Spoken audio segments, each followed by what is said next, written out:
honor today to host Alex Tapscott for a discussion on a very important and exciting topic. No doubt one that you've been hearing endless amounts about, which is the global opportunities and challenges of blockchain technology, which is the primary innovation behind Bitcoin. He is the co-author, along with his father, theorist Don Tapscott, of a book entitled Blockchain Revolution: How the Technology Behind Bitcoin is Changing Money, Business, and the World.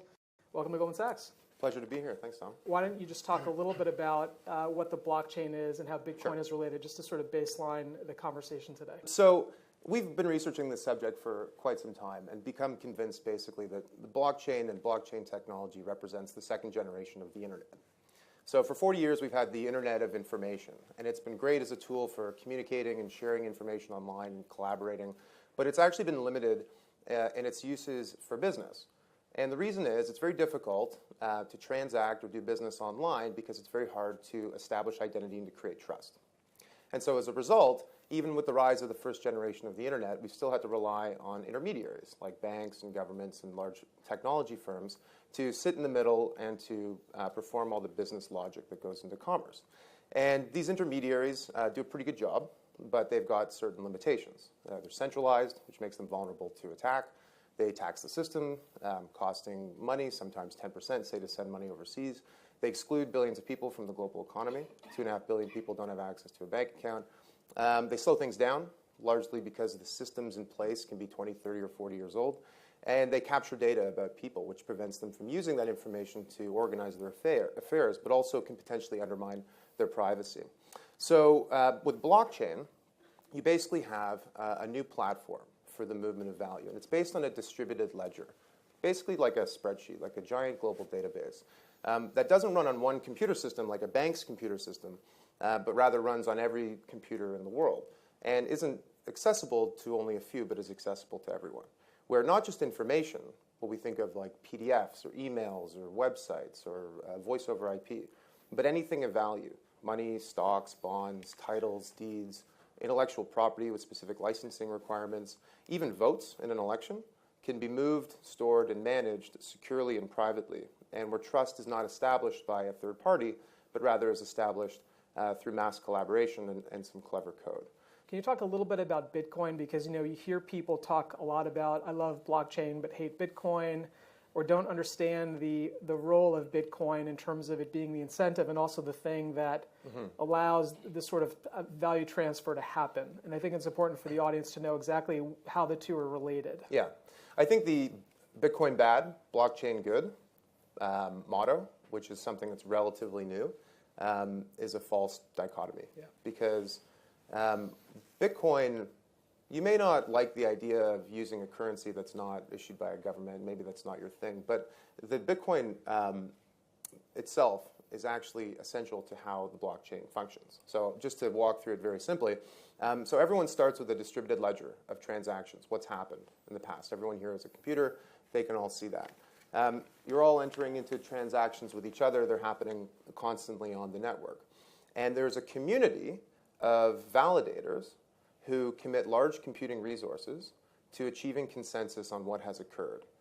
And the only reason that they do that is because they can be compensated with new Bitcoin that gets issued very steadily. So rather than an intermediary who's getting paid through transaction costs, you've got these participants who are getting paid through the issuance of new Bitcoin. And every so often, kind of like the heartbeat of the network, all those transactions are captured in this thing called a block. And once that block is validated, it gets added to a chain of blocks that goes back all the way to the beginning of that blockchain. And importantly, the block in the chain must refer to all of the preceding blocks in order to be valid. So practically speaking, that makes it extremely resilient. By some estimates, the entire Bitcoin network marshals as much computing power as about 10 to 100 Googles combined. The other interesting, we're talking a lot about commercial use cases, but the other, and I'm going to come back to identity management for a minute, but there have been a lot of reasonably well-publicized efforts of folks that are looking to use the technology to do things like provide an identity to the roughly 1.5 billion folks globally who don't really have a national identity. They can't walk into a hospital and get service. They're effectively unknown. And then I think in one of it's Nicaragua, Honduras, or Guatemala, they're looking to move a land title registry onto the blockchain. And so there's also a social aspect, so we don't sort of lose the plot here. And I was wondering if you could just talk a little bit about some of those sort of transformational opportunities. Absolutely. You know, the thing that I've been focusing on a lot is this idea of prosperity, you know, the social side of all this. If you're one of the 2.5 billion people in the world who can't access basic financial services, a way to move and store money, really that's it. Make payments and keep your savings safe. You are never going to get ahead. You're never going to escape the cycle of poverty. If you're someone whose wealth is tied up in a home with a flaky title, a title that's not enforceable by a government or might be duplicated by your neighbor or whatever, you're never going to actually be able to build wealth. And this is a problem that plays out with regularity all around the world.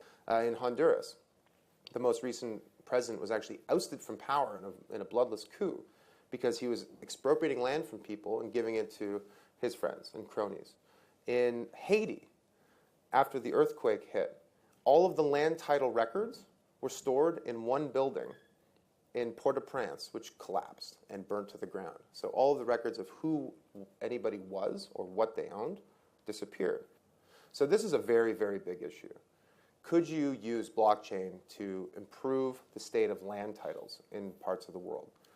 Georgia, Sweden, and Honduras are now working with companies to figure this out. Based on your research and some of the discussions you've had with folks, how would you think about the progression over the next couple of years? The next year and a half is going to be really critical for all of this, because if nobody comes up with a way for people to access this seamlessly and use it in their daily lives, I think a lot of wind will be taken out of the sails. You know, I mean, it's the nature of cycles where there is a lot of expectation and a lot of hope built into this technology. And I think long term it will deliver, but in the short term, you know, have we gone from rational exuberance to irrational exuberance? Yeah. Or have we gotten a little ahead of our skis? We'll see. But I think there's a lot of, you know, you go online, you read about the stories and the companies that are being built using this technology. It's pretty inspiring. Great. With that, I think we're going to conclude. I'd like to thank Alex for his time today. Thank you very much. Thank you.